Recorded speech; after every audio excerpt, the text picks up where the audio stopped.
be a reason for him to give anybody a discount. Well, there's no reason the Yankees should pay him that much. The knee is an issue because you don't know. Like a couple weeks ago when they had to put him on the DL, his knee gave out, and he's like, I haven't felt that pain that I felt when it happened. And it's like, oh, like you have to remember, this is a guy. He's a big guy. Yeah, he's not gonna be losing any weight anytime soon. No, he's not. So you need to do the maintenance and the platelet injection stuff that they do and the cartilage injections and whatnot. He's got a lot of stuff going on in that knee.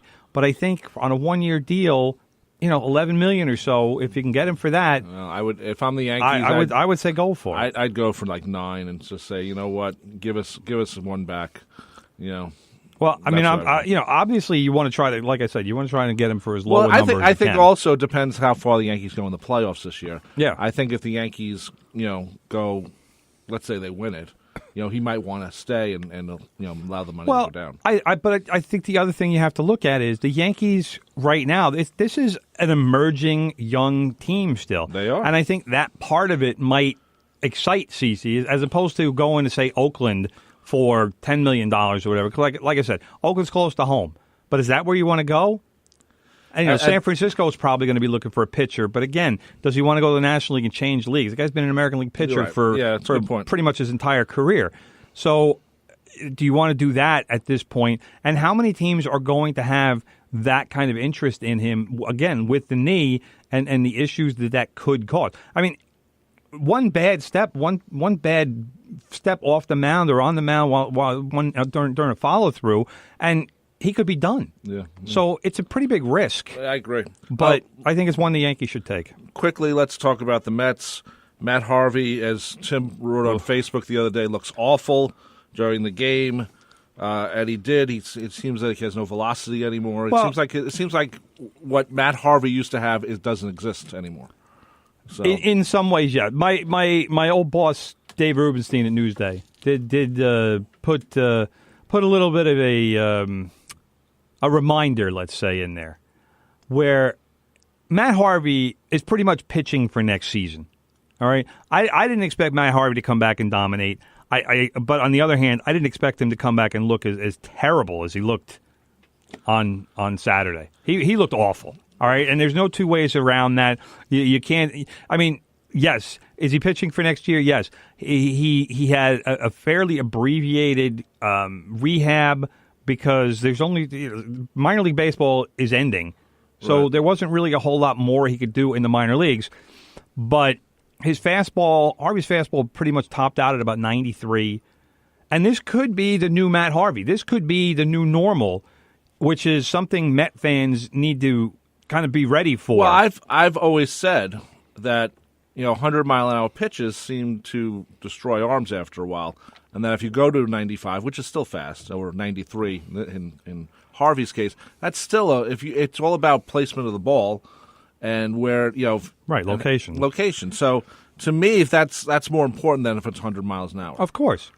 If you're Mariano Rivera and you're only pitching 2 innings, that's one thing. When you're pitching 6 or 7 innings like Matt Harvey is going to, you maybe want location more. You want that. You need location. Yes. More. I mean, let's put it this way: Matt Harvey next season is now an even bigger year for him because he needs to reestablish himself as a major league pitcher, and he needs to show what he is and who he is because he's out of contract next season. Right. And the Mets at this point can't trade him because nobody's going to give up anything for him, anything of value or anything. Well, it doesn't seem to bother the Mets for a lot of the people they gave up. Well, whatever it is, I mean, nobody's going to give up anything for him. So if the Mets have any chance of recouping any kind of value for Harvey, if that's what they want to do, it's not going to happen this winter. Because he's been bad this season. Some of that is because of injuries. Some of that is coming off the thoracic outlet. His shoulder was very much weakened, and the doctors were surprised at how much the muscles had atrophied, and that's why he wasn't able to get much power. And there's only so much you can build that up in a couple of months. It's not like you can totally rebuild your shoulder in a month and a half. But Harvey's out there. He's going to work on some stuff. But 7 runs in 2 innings against the Astros on Saturday, I'm sorry, that's just not going to do it. And that's you can talk all you want about throwing a number of pitches, but he needs to show more. He can't put the Mets in that kind of a hole. No, God. And again, he's got 3 starts left this season, about maybe 4, and it's. I mean, I'm not overly optimistic. Let's put it that way, because he needs to. It's frustrating because Matt Harvey for a while was the face of the Mets, and he was brash. Oh God, he had a New York attitude, even though he's not a New Yorker. He was the guy. He wanted the ball, and which is what you want in a pitcher. Yeah, but now after so many injuries and so much time on the shelf, it seems like he's. I don't think he's ever going to be able to get the elite velocity back. And by elite velocity, I'm talking 97, 98, 99, in that range.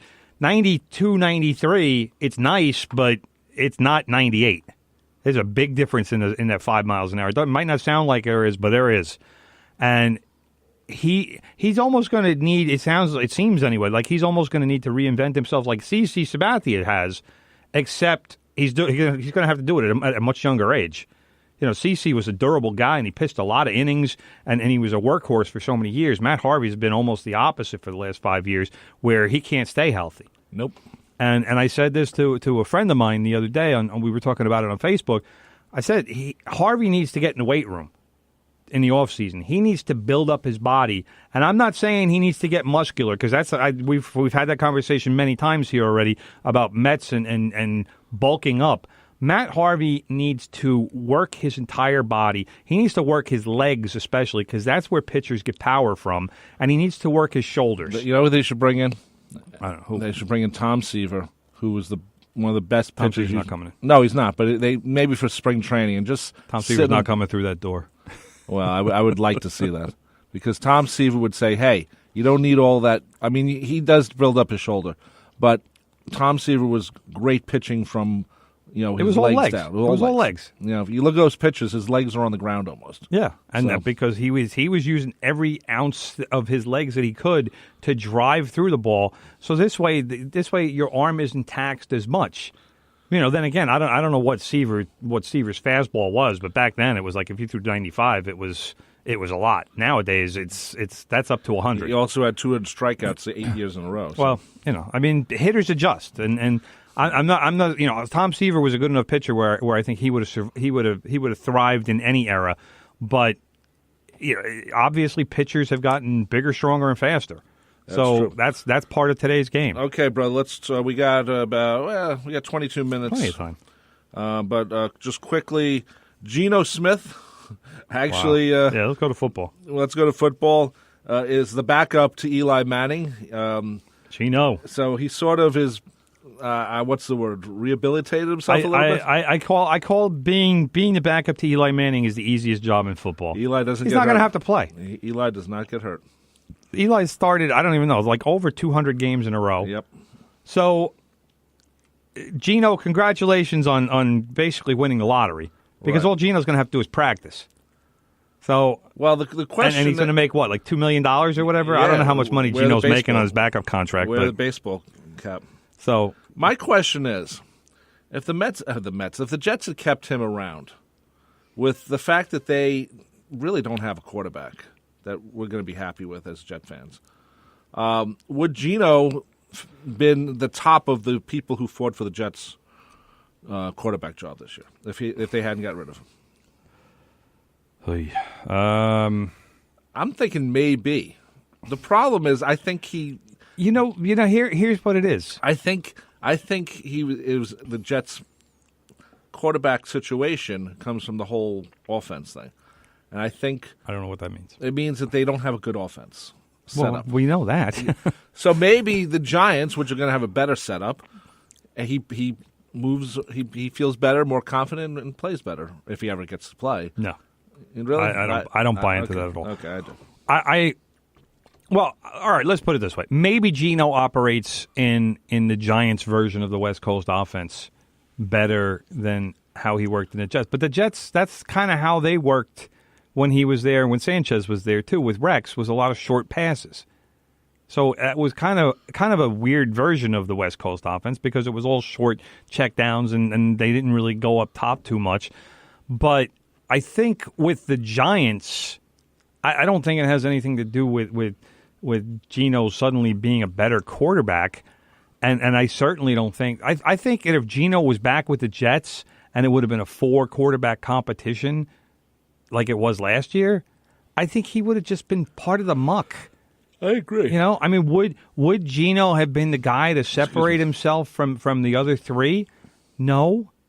He didn't do it last year. He didn't. I mean, he never beat out Fitzpatrick for the job, even when Fitz was playing lousy last year.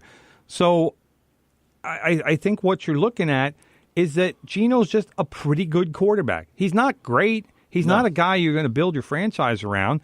And I think what people need to look at with the Jets and just accept the fact that they have decided to tank this year.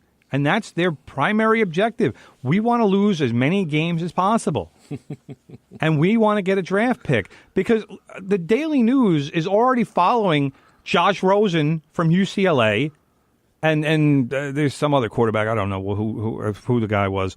But they're already following 2 college quarterbacks and referring to them as potential future Jets quarterback. Because they expect the Jets didn't Rosen to have... get tackled really hard on... Was it yesterday or the day before? Well, Rosen led UCLA on a ridiculous comeback this week. They were losing 44-10, and they came back and won 45-44. Okay, I mean, it was ridiculous. Threw 4 touchdowns in the fourth quarter. Never mind the rest of the game. He threw for like 290 yards and 4 touchdowns in the fourth quarter. So the rest of the game, he had like 400 and something yards. Ultimately, you have to say he had a great game, but he had a great quarter. And UCLA was able to come back. But that is one of the guys who, if the Jets have a top 5 pick, which you expect, because I don't expect them to win more than 3 games. And you look, the problem with that right now is that the Buffalo Bills and Miami Dolphins also seem like they're tanking this year. So you have 3. I thought the Bills always tanked. Well, you have 3 of the worst teams in the NFL, all in the AFC East.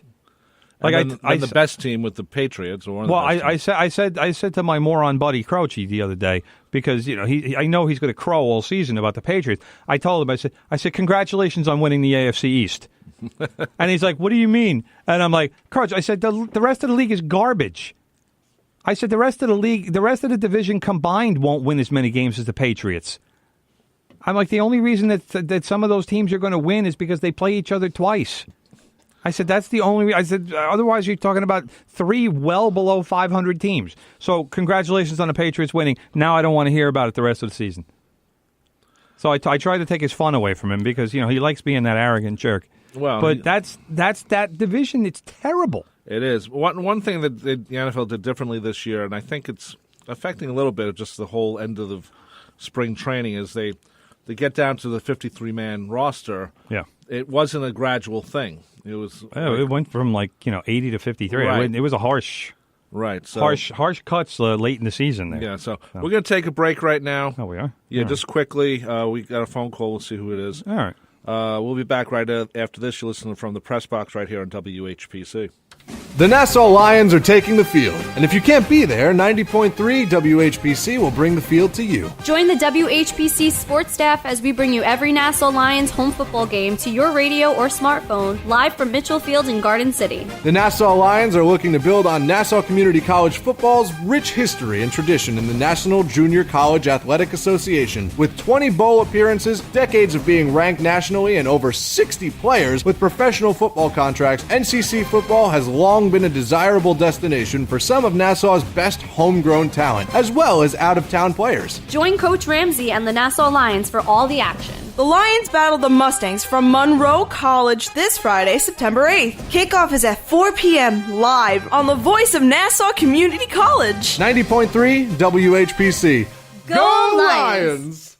Success, noun, the fact of getting or receiving wealth, respect, or fame. Succeed, verb, to do what you are trying to do. Success story. Noun. A successful person or thing, such as someone or something that has achieved a goal. Hi, I'm Bill Horan, the host of The Secrets of Success, and I invite